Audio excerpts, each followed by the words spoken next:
Halo, perkenalkan nama saya Diki Perwira Pesunggu.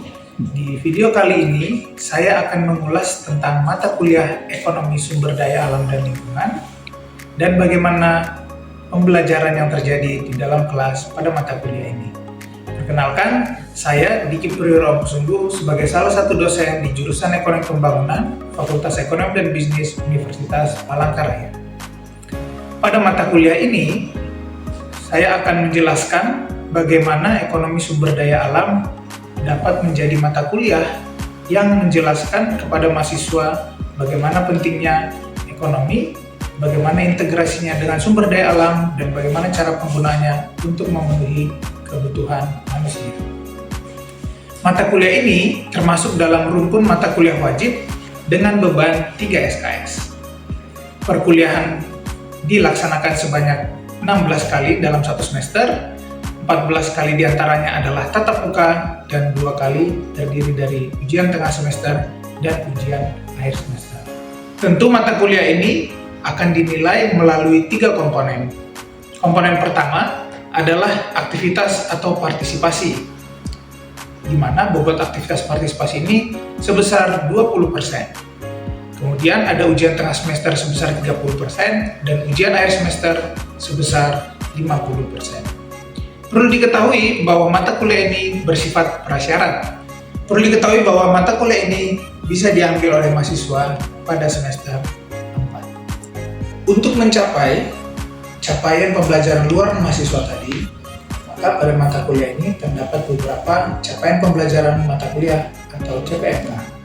CPMK pertama, yakni mahasiswa mampu menguraikan teori ekonomi yang terkait, yakni ekonomi mikro, makro, dan ekonomi sumber daya. Yang kedua, mahasiswa mampu mendemonstrasikan konsep pengelolaan sumber daya alam. Ketiga, mampu mengkombinasikan keterampilan teknis dan keterampilan non-teknis dalam penelitian ekonomi, khususnya pada bidang ekonomi sumber daya dan lingkungan, dan mampu mendiagnosis pengelolaan sumber daya alam yang efektif dan efisien. Serta tentunya masih banyak CPMK lain yang akan dicapai oleh mahasiswa. Proses pembelajaran dilakukan secara tatap muka dan daring melalui e-learning.pr.ac.id. Metode yang digunakan meliputi kuliah, diskusi kelompok, pembelajaran kolaboratif, serta tugas-tugas mandiri dan terstruktur. Berikut adalah video proses pembelajaran mata kuliah Ekonomi Sumber Daya dan Lingkungan sesuai dengan rencana pembelajaran semester pertemuan ketiga, yakni tentang kelangkaan sumber daya alam dan masalah lingkungan. Mari kita saksikan video pembelajaran berikut. Oke, selamat siang semua. Siang. Assalamualaikum warahmatullahi wabarakatuh. Shalom, Om Swastiastu, Namo Buddhaya, Salam Kebajikan. Salam salaman di lantai, salam sujud, karya Malepah. Hadir kata lino, baju ramen kasaluga, pasengat kacibata. Harus. Oke, terima kasih rekan-rekan sekalian. Masih betah ya di kelas saya ini, saya lihat masih penuh. Ada yang kosong hari ini komiti? Silakan kira, apakah ada yang kosong hari ini? Ada Pak. Ada berapa orang yang kosong hari ini? Ada 3 orang Pak. Ada 3 orang. Berarti saya absen dulu ya untuk pertemuan hari ini. Mary Randa Nuranes dan terakhir Juliati Ramdan. Hadir Pak. Baik, terima kasih rekan-rekan. Sebelum kita mulai pembelajaran hari ini, saya mau menanyakan tentang tugas yang sudah kalian kerjakan di pertemuan kedua. Apakah sudah selesai? Sudah Pak. Ya. Apakah ada kesulitan rekan-rekan dalam pengerjaan tugas pertamanya? Sedikit aja Pak. Sedikit aja. Mungkin bisa dijelaskan apa saja yang kesulitan dalam pengerjaan tugasnya?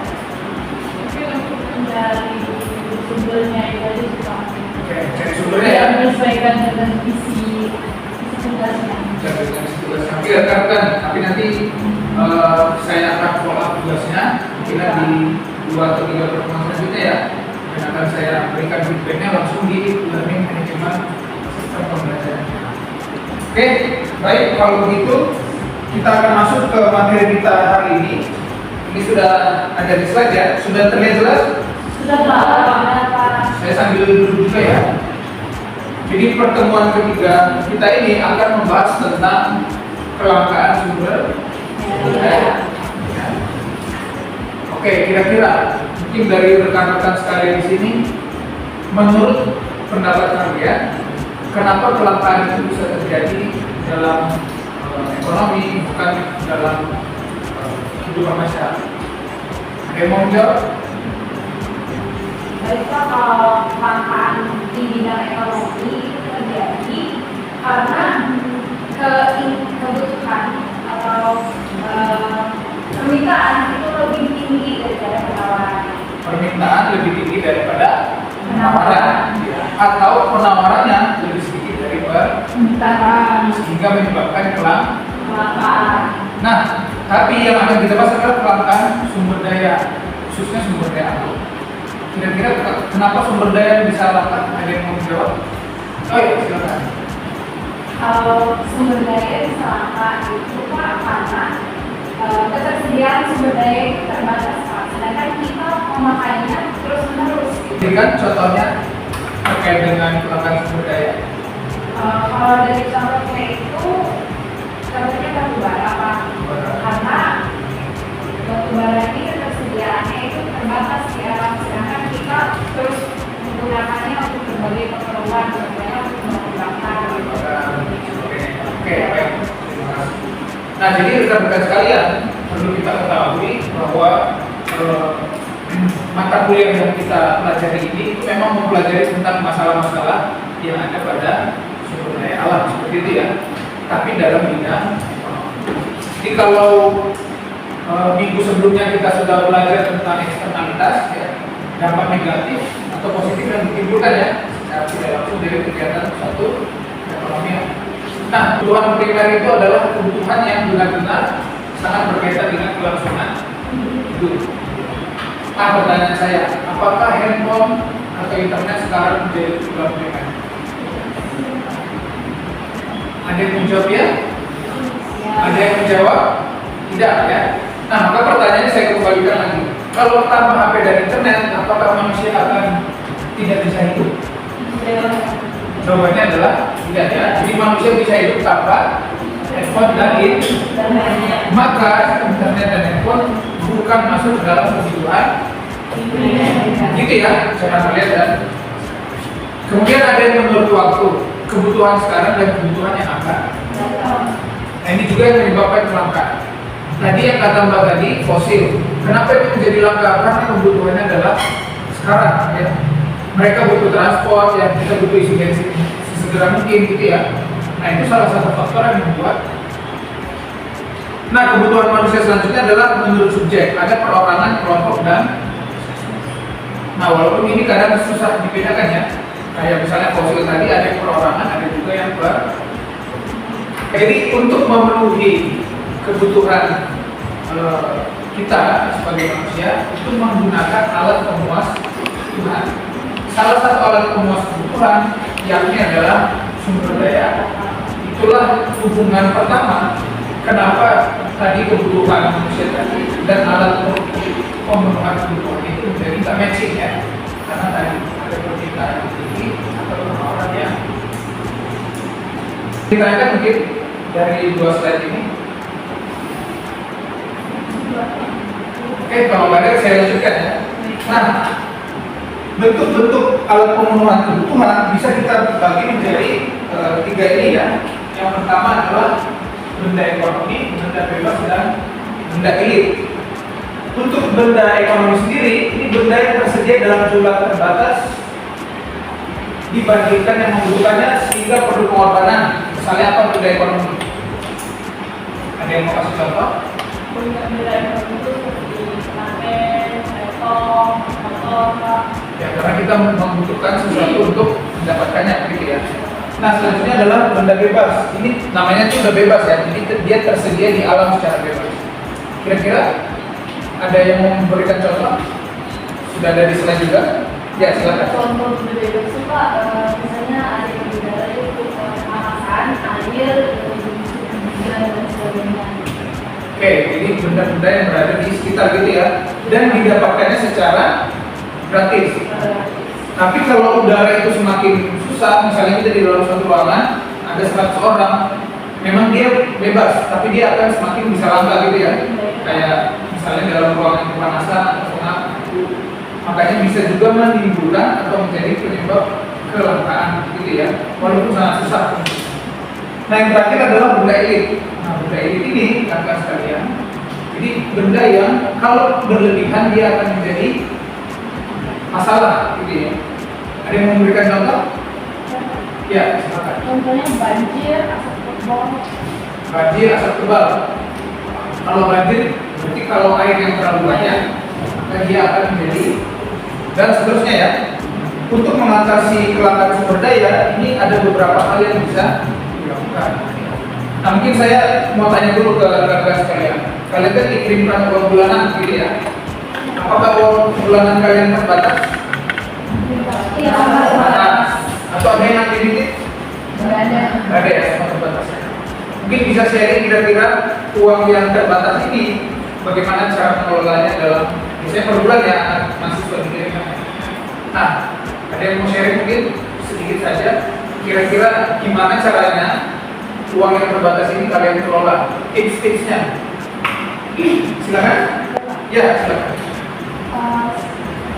Saya sendiri dengan uang bulanan yang terbatas dikirim dari orang tua itu, awal itu saya akan membaginya ke biaya kos dulu.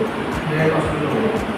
Ke biaya kos, setelah itu ke biaya listrik atau wifi. Oh, berarti membuat prioritas ya. Iya, Yang pertama adalah biaya yang wajib dibayarkan. Kalau nggak kos kan bagaimana ya? Iya, betul. Oke. Nah setelah itu saya mengembangkan kebutuhan pokok seperti beras dan untuk makanan saya lah dalam sebulan itu.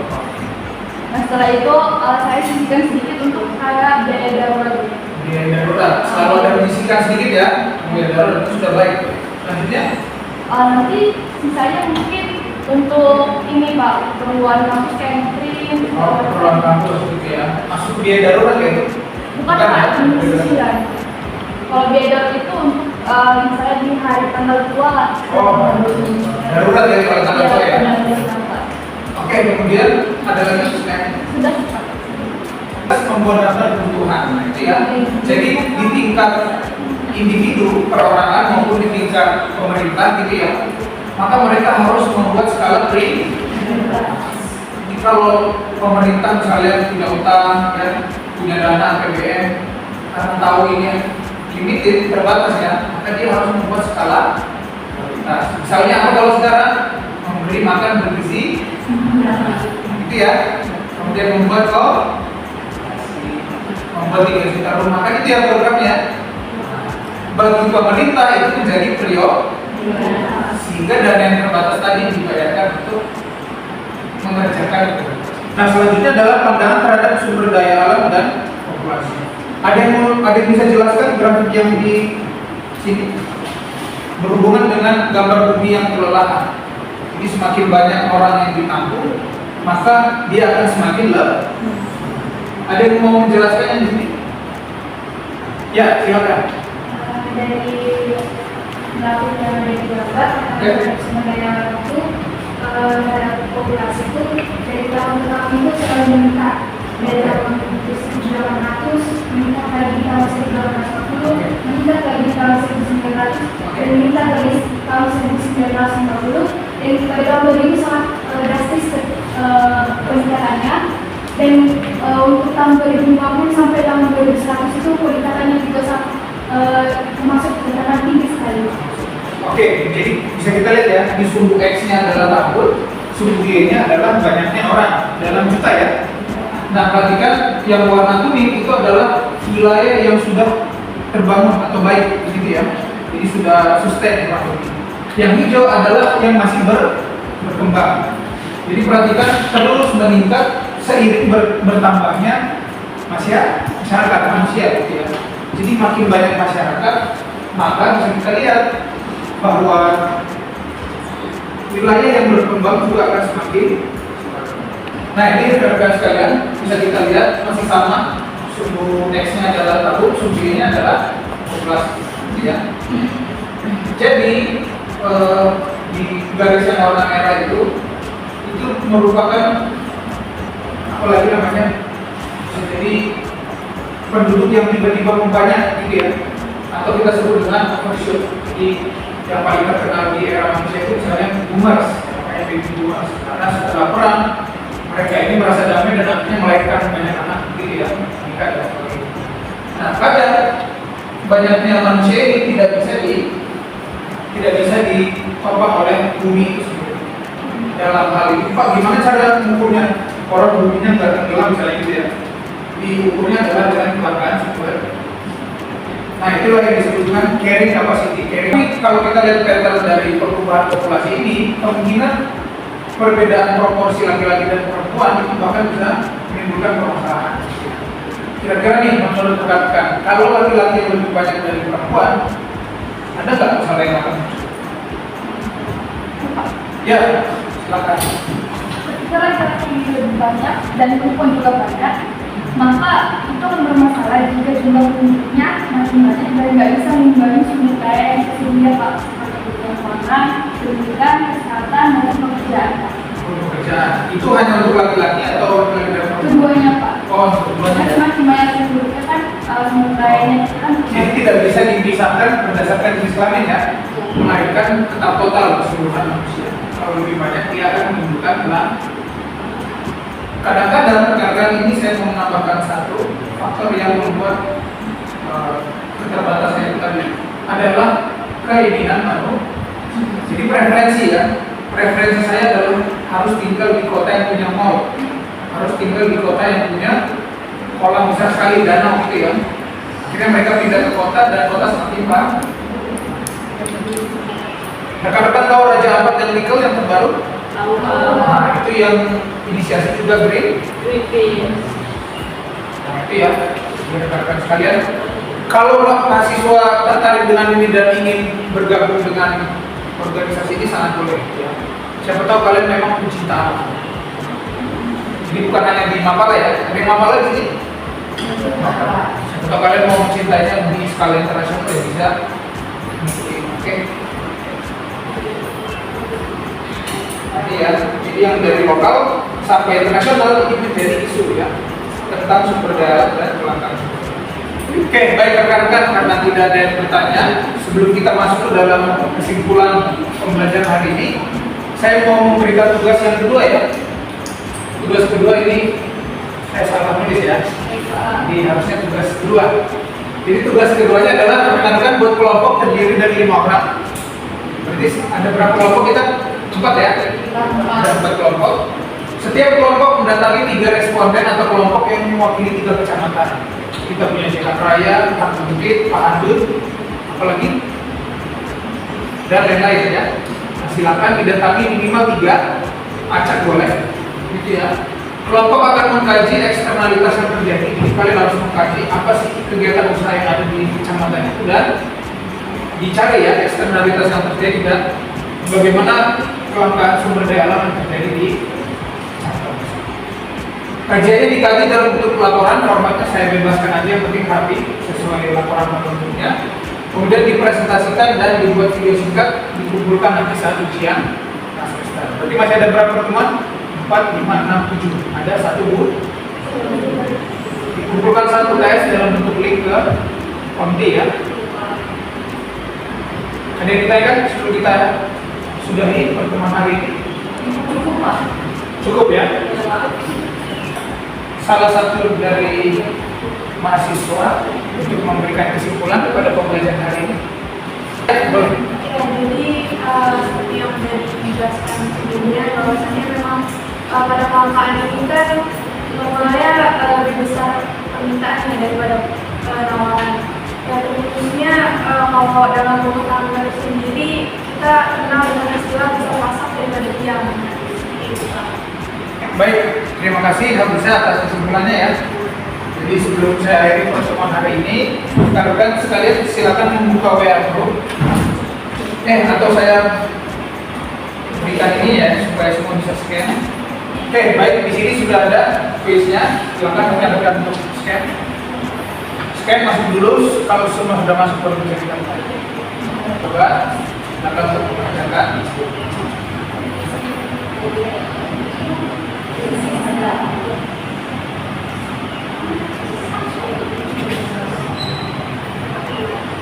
Apa yang dimaksud dengan eksternalitas negatif dalam konteks kegiatan ekonomi? Jadi bukan hanya kuis ini, bukan hanya pertemuan ini ya, tapi pertemuan sebelumnya juga.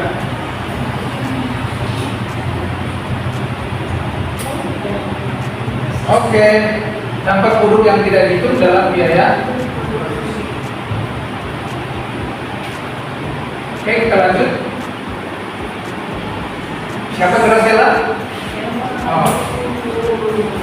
Oke, kita lanjut ya. Kuis kedua, contoh barang publik yang berkaitan dengan lingkungan adalah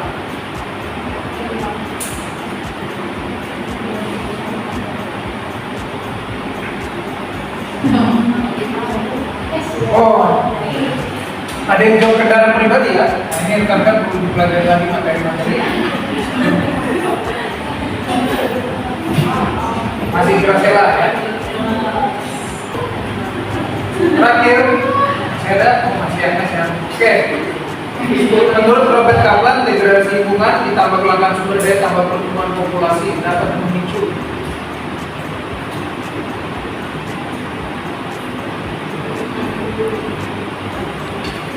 pertama adalah satu.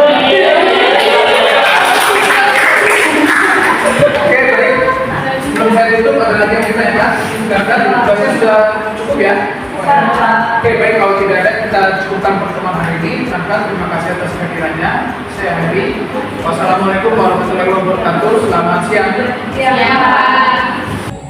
Ya, itu tadi video pengajaran saya pada pertemuan ketiga mata kuliah ekonomi sumber daya alam dan lingkungan.